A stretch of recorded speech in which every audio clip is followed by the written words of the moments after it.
काहीसा कठीण निकाल राजकीय पक्षांना दिलाय असंही म्हणायला हरकत नाहीये। मिलिंद सर, आणखीन एक मुद्दा की जसं संजय राऊत म्हणाले की आम्हाला धनुष्यबाण हे आमचं चिन्ह नव्हतं, त्याचा फटका काही ठिकाणी बसलेला आहे। काय वाटतं याबद्दल? म्हणजे खरोखरच ठाकरे गटाला हा फटका बसलाय, कारण तसं चित्र दिसत नाही, कारण अपेक्षा नव्हती, मात्र मुंबईमध्ये मात्र चांगली लढत मिळालेली आहे त्यांना किंवा आघाडी मिळालेली आहे। काय वाटतं? ते कारण अगदीच नाकारता येणार नाही, कारण की धनुष्यबाण अनेक वर्ष त्यांनी वापरलेलं होतं, त्याच्यामुळे त्यात थोडंसं सबस्टन्स आहे, त्यात तथ्य आहे, असं नाही असं म्हणता येणार नाही। फक्त त्यांनी मशाल पण चांगल्या पद्धतीने पोचवली होती, हे सुद्धा तितपत खरं आहे। त्याच्यामुळे ज्या काय जागा कमी मिळाल्या असतील तर ते तेवढंसं कारण मला पक्का वाटत नाही।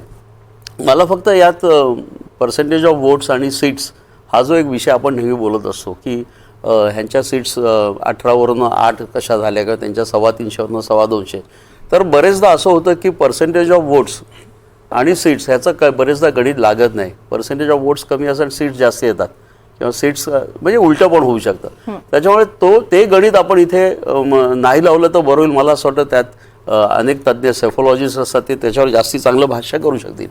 परंतु जे आपण दोन्ही प्रेस कॉन्फरन्सेस ऐकल्या, पवार साहेबांची ऐकली, नंतर संजय राऊतांची ऐकली, आणि ओव्हरऑल जे काही आता उद्या इंडियाची मीटिंग आहे वगैरे, तर गव्हर्नमेंट फॉर्मेशनचा एक विषय आता सुरू झालेला आहे।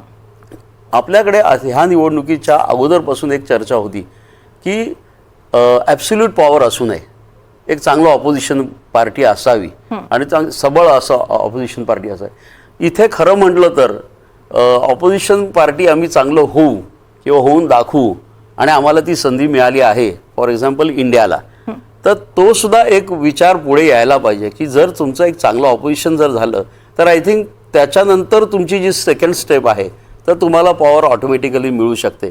परंतु तुम्हाला आता पॉवरमध्ये आणण्यासाठी मतदान झालं आहे का, हा सुद्धा एक थोडासा आत्मपरीक्षणाचा विषय आहे।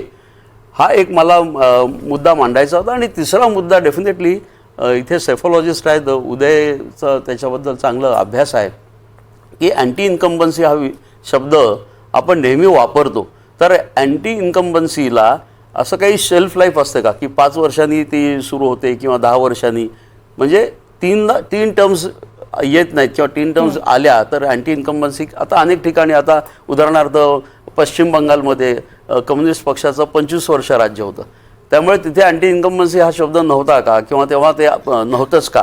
मला असं वाटतं की ह्या गोष्टी सुद्धा कुठेतरी आपल्याला अभ्यास करण्याची गरज आहे।